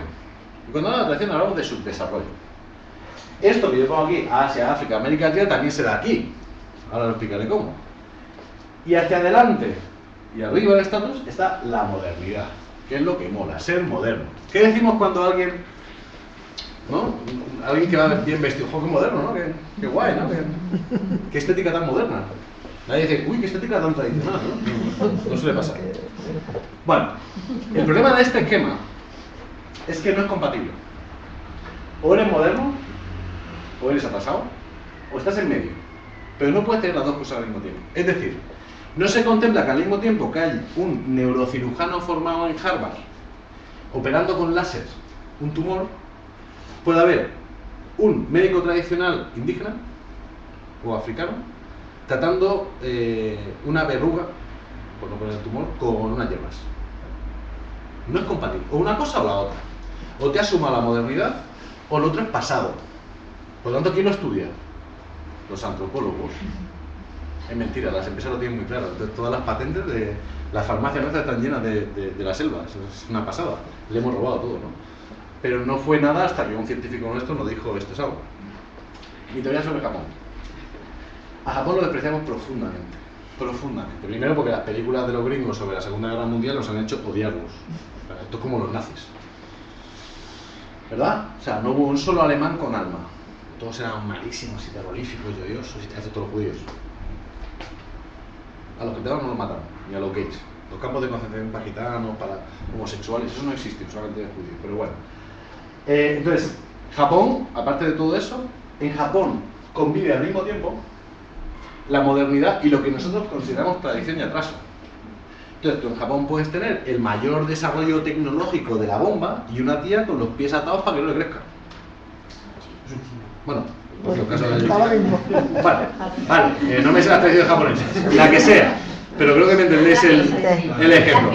Vale, aquí esas teorías están acabadas, pero son muy tradicionales, ¿no? O sea, son súper tradicionalistas, ¿no? Porque, por ejemplo, en Europa lo tenemos súper acotado.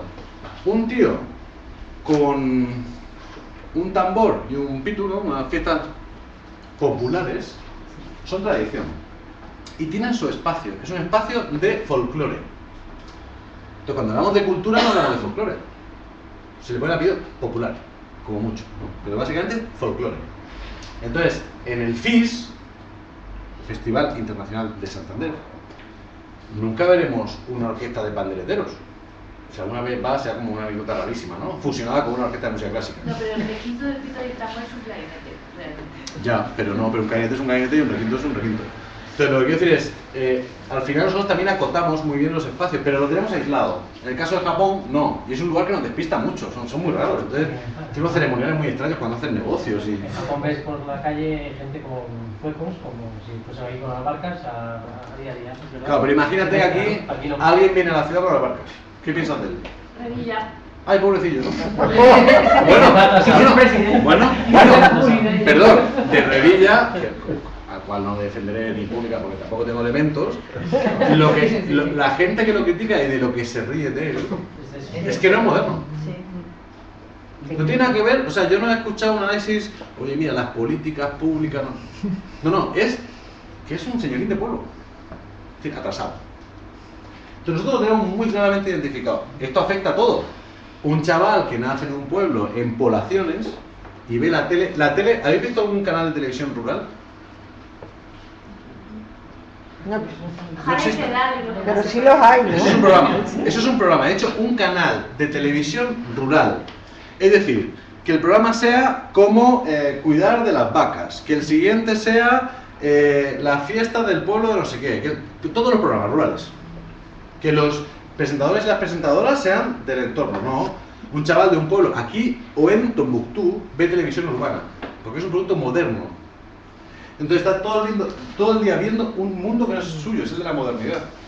¿Y qué quiere alguien rural? Pasar de la tradición a la modernidad. ¿Qué se está diciendo ahora con la crisis española? Fíjate si la crisis es grave, que la gente está teniendo que volver al campo. ¡Por Dios!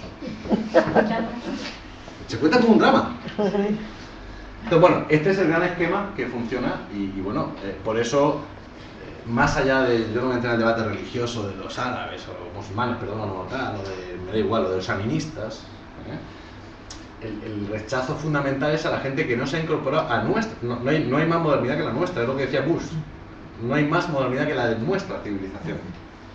Por lo tanto, quien no se incorpora a ella, hay que empezar a racializarlo y a excluirlo, ¿no? Para que además forme parte de todo un sistema de producción mundial. ¿Y los japoneses entonces? Bueno, los japoneses, para mí, en teoría, no solamente con Japón, digo con Japón porque en Corea del Sur es igual, son países brutalmente avanzados tecnológicamente, pero no se han incorporado a la modernidad cultural, al concepto cultural de la modernidad. Por lo tanto, no hay otra. Lo que quiero explicar es, como Occidente marca lo que es universal y lo que no es universal, no hay otra modernidad. No hay otro modelo de desarrollo. Cuando se dice Agencia de Cooperación al Desarrollo, saca el revólver. Porque se llama imposición de un modelo económico y cultural. Entonces, llega una ONG, con toda la mejor fe, a cualquier país del mundo subdesarrollado y dice: ¿cómo tiene que ser la familia? ¿Cómo tienen que ser las relaciones sexuales? ¿Cuántos hijos hay que tener? ¿Qué hay que leer y qué no hay que leer? ¿Qué es una escuela desarrollada y qué no es una escuela desarrollada? El informe PISA, ¿no? Nosotros también lo hacen. ¿Qué es lo que hay que aprender y qué es lo que no hay que aprender? Entonces, por ejemplo, vamos a ver un ejemplito de emancipación. El modelo zapatista. Ahora mismo ya hay 2 generaciones de niños educados en las escuelas zapatistas. Para Occidente, para el mundo urbano mexicano y demás, son gente subdesarrollada, ¿no? Han hecho su propio modelo escolar, estudian lo que ellos han decidido estudiar. Pero no coincide con él, nada más que hay un modelo. Ese es el tema. Decía Boaventura de Sousa Santos que las 2 palabras que más gente han dejado fuera de la historia son raza y desarrollo. Porque claro, solamente hubo una raza dominante, ¿no? En un libro que hemos destacado hoy, que es el de Discurso sobre la colonialidad de Aimé Césaire, Césaire es otro de mis héroes, también de Martinica. Martinica ya no sé qué comían allí, pero debe ser buenísimo. Césaire, que es uno de los grandes poetas francófonos, por cierto, aunque Francia lo desprecia, claro, era anticolonial. Césaire escribió una carta a los europeos después de la Segunda Guerra Mundial estupenda, en la que antes lo nombrado decía que el problema de Hitler no era todo lo que había hecho, que por supuesto, sino que había tratado a Europa como Europa había tratado al resto del planeta. Había decidido que raza era la buena. Que fijaros, es este libro.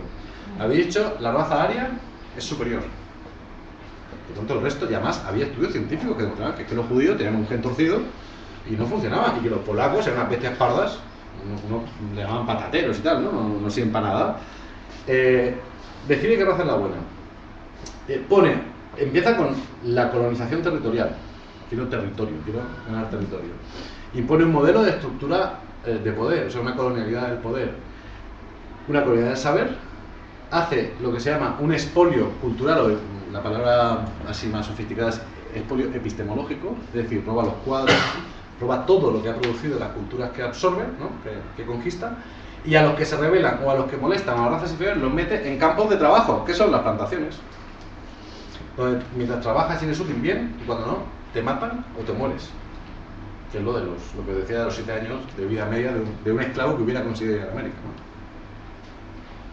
Claro, es un tema muy complicado, por eso yo le llamo el espejo racista, porque cuando hablamos de racismo, en serio, no anecdóticamente, pobres inmigrantes, en serio, si nos ponemos el espejo, es que somos, porque claro, la segunda parte de ese ser que más dura es, todos los europeos llevan un pequeño Hitlercito dentro, decía él, ¿no? Es muy duro, pero bueno, hay que intentarlo también, porque lo escribió, ¿no? Era negro, era de una colonia francesa y estaba hasta el moño ya y yo creo que tenía razón. Entonces, es un espejo porque al final, en nuestras maneras, en nuestras formas, muchas veces en nuestras afirmaciones, en nuestra relación con los otros, establecemos esas líneas de lo subhumano, de lo no humano, de lo racialmente diferente, el miedo al otro, el miedo al negro. ¿Por qué una persona media va por un callejón a oscuras y se encuentra con 2 blancos y no tiene ningún problema, pero se encuentra con 2 negros y tiene un problema? O sea, le dan... A mí me pasa, Yo soy sincero.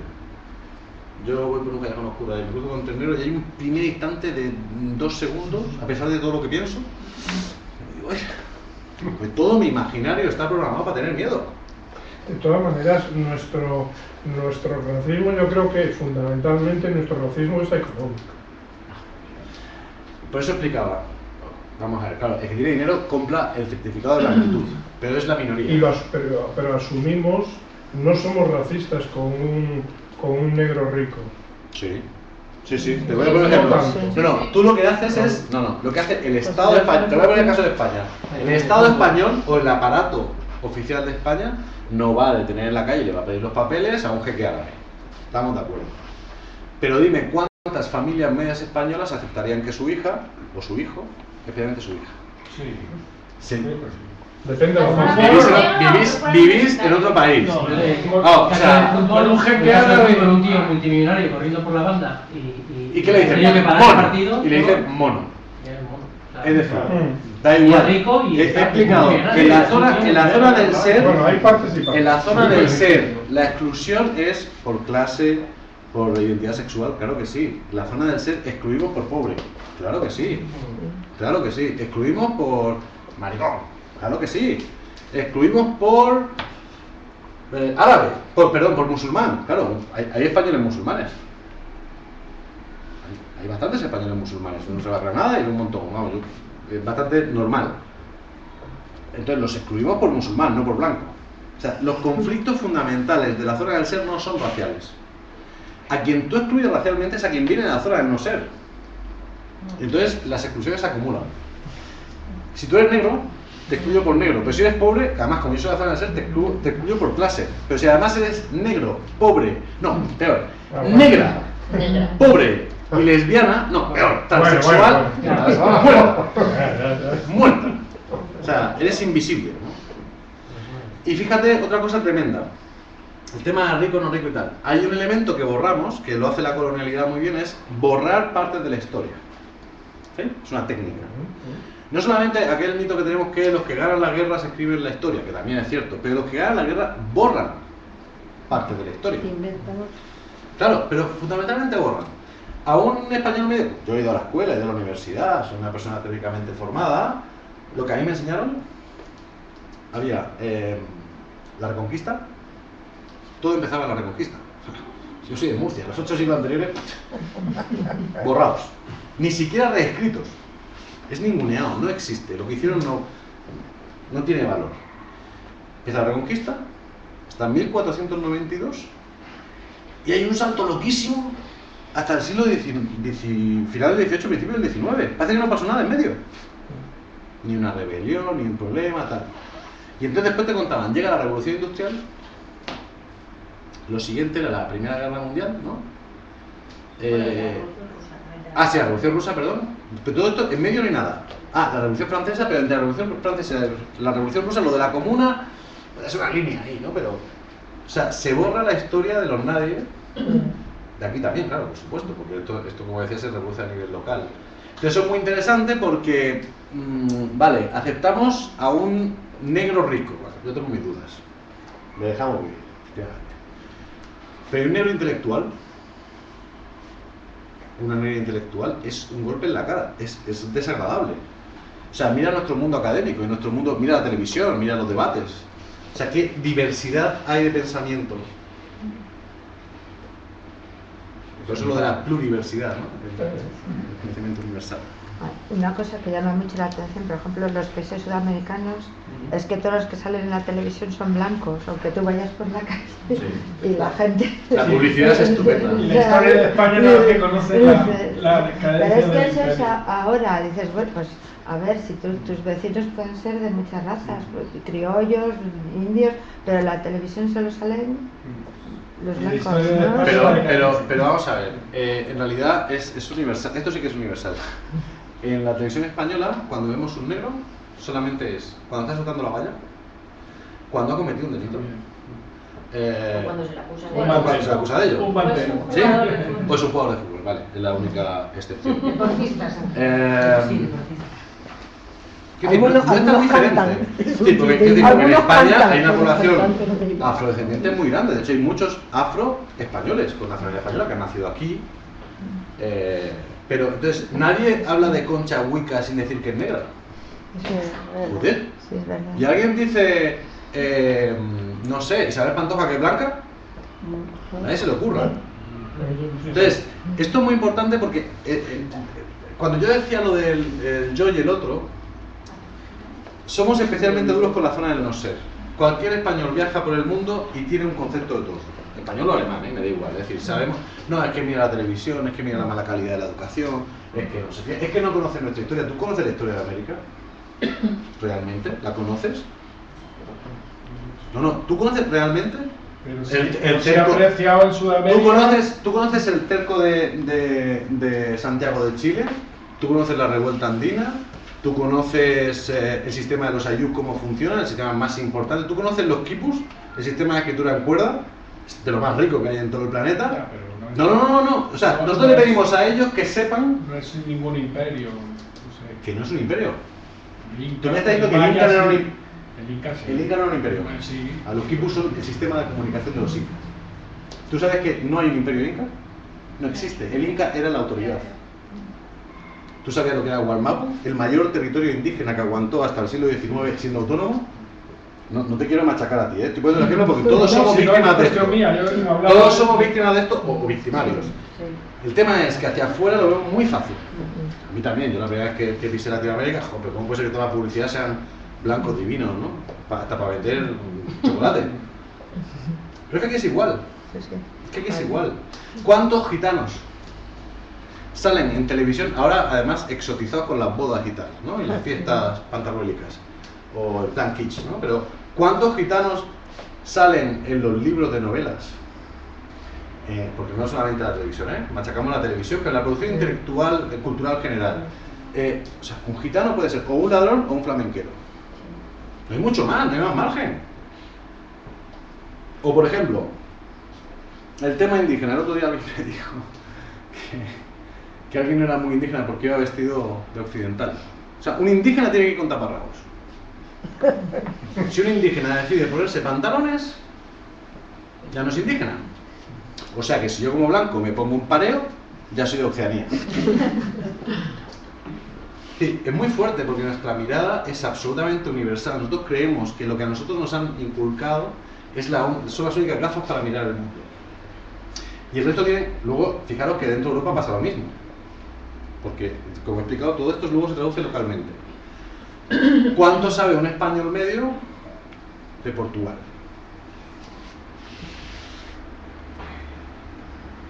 Nada. Y está aquí. Sí, venden toallas. Se me olvidó. Dato muy importante, ¿hacen toallas? De gallo. Pero algunos dudan si el gallo es francés o portugués, porque los franceses también, como roban todo, son muy raros. Entonces, al final, ¿tú qué sabes de la raza a la que aspiras ser? Un español medio sabe más de la Revolución Francesa que de la Revolución de los Claveles.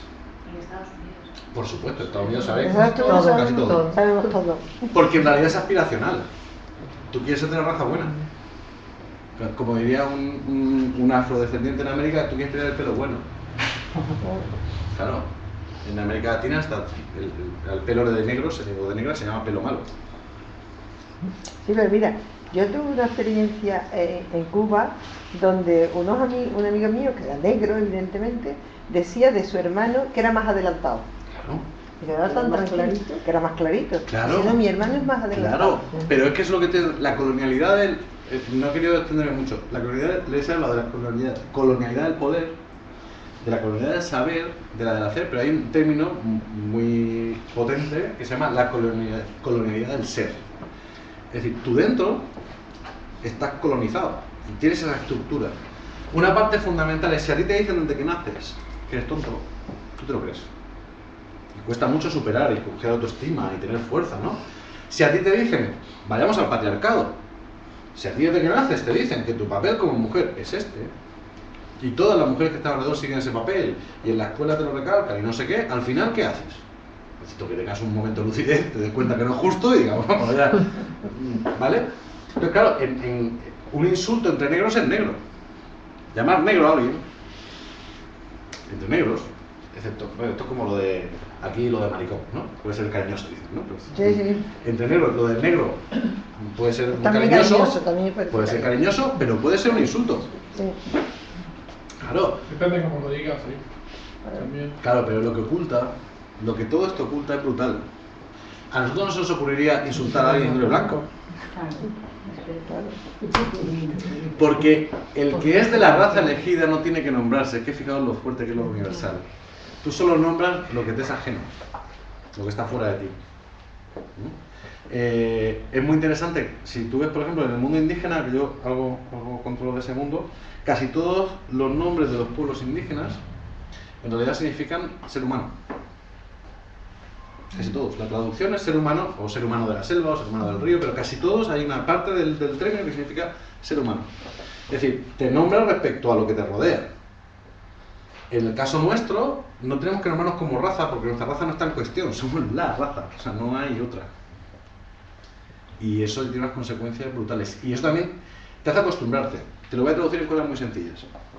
Cuando un español blanco, porque hay españoles negros, hay españoles mulatos, hay españolas asiáticos, de rasgos, viaja por el mundo, piensa que viajar es una cosa relativamente amable. Una frontera y tal, pues el pasaporte puede ser más borde, menos borde, tal, pues tener suerte. Si es terrestre es más complicado que una. Pero vayamos por aeropuertos. Bueno, si tú no tienes antecedentes, vas más o menos decentemente vestida y tal, pues tú pesas tu pasaporte, te lo enseñan y pasas. Si tú eres de Guapi, Colombia, eres negra, tienes empleo, no estoy hablando de un pueblo, tienes empleo, de tu salario, ahorras, quieres venir de viaje a Madrid y no tienes un amigo o un familiar de Madrid, no puede venir. Porque alguien de aquí tiene que haberse gastado 80 euros en la policía para una carta de invitación. Porque sin esa carta de invitación no puede ni siquiera pedir la visa para venir. O tienes que haber reservado un hotel, haberlo pagado por adelantado, haber pagado el billete por adelantado y sin saber si te van a dar la visa o no, irte a pedir la visa. Es decir, no son solamente los de la valla. Pero claro, nosotros no tenemos esa experiencia, es muy difícil empatizar con eso si tú nunca lo has vivido. Quiero decir que las consecuencias, yo he contado como la superestructura, pero cuando eso lo aterrizas en el día a día, es horroroso, es horroroso. Si en un espacio público, en este país, hay 8 personas, 7 blancas y una árabe, marroquí, y desaparece un libro, al primero al que miramos, o hay un gitano. Bueno, por supuesto, es que es otra etnia, claro, es también, fíjate con los gitanos también se ha justificado desde el punto de vista racial, es que es otra raza. Porque si no, ¿cómo lo justificas? Entonces es terrorífico, además está todo el tema del origen, no, es que vienen de fuera, todos venimos de fuera, no hay un principio, no hay un, en todo caso el principio es africano, que es el Homo sapiens, claro, todos somos negros. Entonces bueno, si queréis lo dejamos aquí, es un tema, da para muchísimo, porque esto tiene, yo no quisiera dejarlo en lo personal, porque yo creo que esto no, yo siempre digo que esto es como lo de reciclar latas, ayer lo decíamos, ¿no?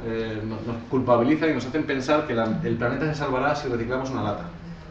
Entonces Solvay puede seguir echando humo, los coches pueden seguir contaminando, la industria puede seguir, pero si tú echas la lata al contenedor, la cosa está controlada.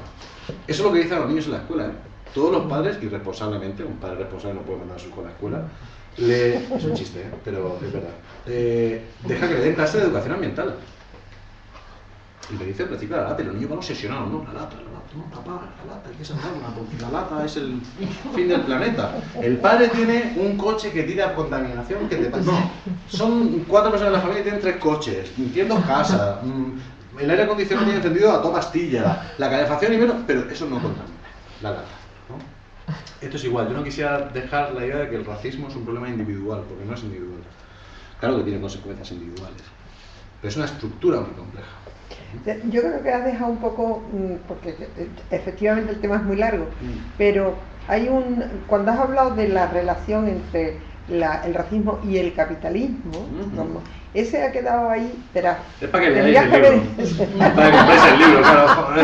No, perdón. No, sí, es que hay un tema que yo oía el otro día en la radio, una gente muy preparada y que lo hacía muy bien, acerca de en lo que se ha convertido la prostitución y la trata de drogas precisamente en ese tema del racismo, puesto que ahora mismo las españolas no son prostitutas los españoles parece que ya no tendrían necesidad de prostitución, puesto que se ha liberalizado todo lo del sexo, pero follar con una prostituta negra colombiana a la que se puede abofetear precisamente porque no porque son humanos. claro, mientras que a la mujer le plantea problemas y quiere que barra y que no sé cuánto, y lo explicaba muy bien y cómo era un sistema, no, por supuesto, el dinero que eso da. Claro, a ver, yo he puesto ahí el racismo al final es una manera de organizar el mercado de trabajo. Eso es fundamental. Es más, ha sido un campo de experimentación de los modelos de contrato. Es decir, no podemos entender el capitalismo contemporáneo sin las plantaciones, porque ahí se experimentó todas las modalidades. En la plantación no todos eran esclavos, había muchas gradaciones. Y tú ibas, si eras un buen esclavo, ibas mejorando tus condiciones. Que es exactamente igual que ahora. O sea, eso no hay, y está comprobado. Y luego, cuando y hago esta pequeña digresión, cuando se produce la abolición del esclavismo en buena parte del planeta, excepto en Cuba y en Brasil, porque nosotros somos muy chulos, que es donde se hacen ricos los indianos, otra digresión, cuando se produce la abolición de la esclavitud, las potencias europeas lo sustituyen por contratados asiáticos y contratadas asiáticas. La teoría era, ya no son esclavos, lo vamos a contratar. Mentira. Claro que le hacían un contrato, pero era puro capitalismo. Es decir, era toda una mentira. Yo te contrato por 7 años, yo después te puedo volver a tu país, vas de unas condiciones, luego cuando llegaba la realidad era otra, trabajaban mucho más, los aislaban, no les daban educación para que no pudieran comunicarse con los colonios, generan la primera competencia por el mercado laboral, que es los negros liberados, que quieren seguir trabajando pero que les paguen, y el castigo que le hace la empresa porque se ha liberado. Entonces, ¿tú has sido rebelde? Ahora te quedas sin trabajo, y ahora tengo a este sumiso que trabaja para... O sea, es la copia. En el caso del tráfico de personas, que en este momento sigue. En este momento tenemos, según la OIT, la Organización Internacional del Trabajo, que no es lo más revolucionario del mundo, hay 62 millones de esclavos y esclavas en el planeta. En este momento. De trabajo esclavo. Eso no solamente incorpora la trata de personas para la prostitución, que es una rama. Sí, claro. Y incorpora muchos de los trabajadores y las trabajadoras chinas que están produciendo lo que nosotros y nosotras consumimos. Claro. En régimen de servidumbre. Porque si no te pagan mínimos, si no tienes un mínimo de condiciones, si no tienes servidumbre. Eso incluye, por ejemplo, un mercado muy interesante, que casi nunca se habla, el tema de las, normalmente mujeres, que limpian o trabajan en las casas privadas. Es como la violencia de género. La violencia de género en general no, es un tema privado, ¿no? Ocurre de la puerta para adentro, por eso es tan complicada de manejar, ¿no? O de plantear como un problema público. Bueno, el trabajo de las domésticas es un lío, porque ocurre de la puerta para adentro, está en la privacidad de la familia. ¿Tú crees que no se explota, no hay tráfico de personas para las domésticas en este país? Claro que lo hay. Pues no se han aprovechado el boom de los migrantes. Joder, pagando la hora a 4 duros, sin seguridad social, o engañando, poniendo unas condiciones terribles. Bueno, yo te doy la habitación, pero entonces a las 3 de la mañana, si mi niño llora, tú te levantas y lo... O sea, eso ocurre ahora mismo. ¿No? ¿Y qué ocurre en los invernaderos en...? Por supuesto. Bueno, ¿no? ¿Sabes por qué lo estaba planteando? Claro que sí. El mayor campo de refugiados que yo he visto ha sido en Murcia. Siguen yendo las furgonetas por la mañana, sí. a ti, claro. en unas condiciones de tal, como no funciones tal, mañana en vez de a ti te cojo a ti. Claro, pero eso es capitalismo. Eso es capitalismo salvaje. Capitalismo salvaje. Lo vemos como algo de... Pongo el caso de las domésticas, incluso porque lo de la prostitución lo podemos ver como un caso ajeno. Nadie va de putas. Es cojonudo. Ahí está en el prostíbulo, pero nadie va de putas. Es una cosa rarísima, ¿no? En el caso de los trabajadores en los campos, esos bestias de Murcia, de Andalucía y de Almería que contratan a... Aquí no pasa. Pero es que el tema de las domésticas es en casa adentro. Y está normalizado. Claro. Entonces el problema es que lo que hacemos nosotros, esto al final por eso decía los racismos locales, ¿no? y la traducción al contexto local. Eso como está naturalizado y está normalizado no es un problema. O bueno, un debate mucho más complejo sobre el patriarcado. ¿Qué ocurre con el trabajo gratuito de las mujeres? ¿Eso no es tráfico de personas para el trabajo? En nuestro mundo. Es decir, la mujer que trabaja 12 horas en la casa sin ningún tipo de reconocimiento, ni económico, ni de nada, ni legal, ni nada de nada, eso no es explotación laboral. Fíjate si tenemos naturalizado el patriarcado, que por eso es una pata del capitalismo importantísimo. Está calculado cuánto vale el trabajo gratis de las mujeres en cuidados. Fundamentalmente en cuidados, pero en muchas cosas. Y es brutal. Si eso lo incorporáramos al PIB, impresionante. Pero eso ninguno nos ofendemos demasiado. Bueno, sí, alguna vez un debate muy intelectual de feministas y tal sale, pero en el día a día nadie se lo plantea. Y una mujer llega con la espalda doblada, machacada de currar, de los niños, de no sé qué, de limpiar, de tal y cual, y nadie se le ocurre decir, uy, trata de blanca. Es trata de blanca. Porque además, cuando llega el marido, tiene que tener sexo, en algunos casos. Así que eso se llama prostitución. Le paga con la casa. Le paga con el techo, ¿no? Esa es la lógica de él. No, estoy caricaturizando, pero perdón, esto ocurre. No, ninguna caricatura. Esto ocurre, es decir, el marido en su lógica le está pagando con el techo, yo traigo el dinero, así que no te quejes. Entonces, lo que pasa es que lo naturalizado es brutal. Es brutal. Claro. En fin, bueno, pues gracias por aguantar el rollo.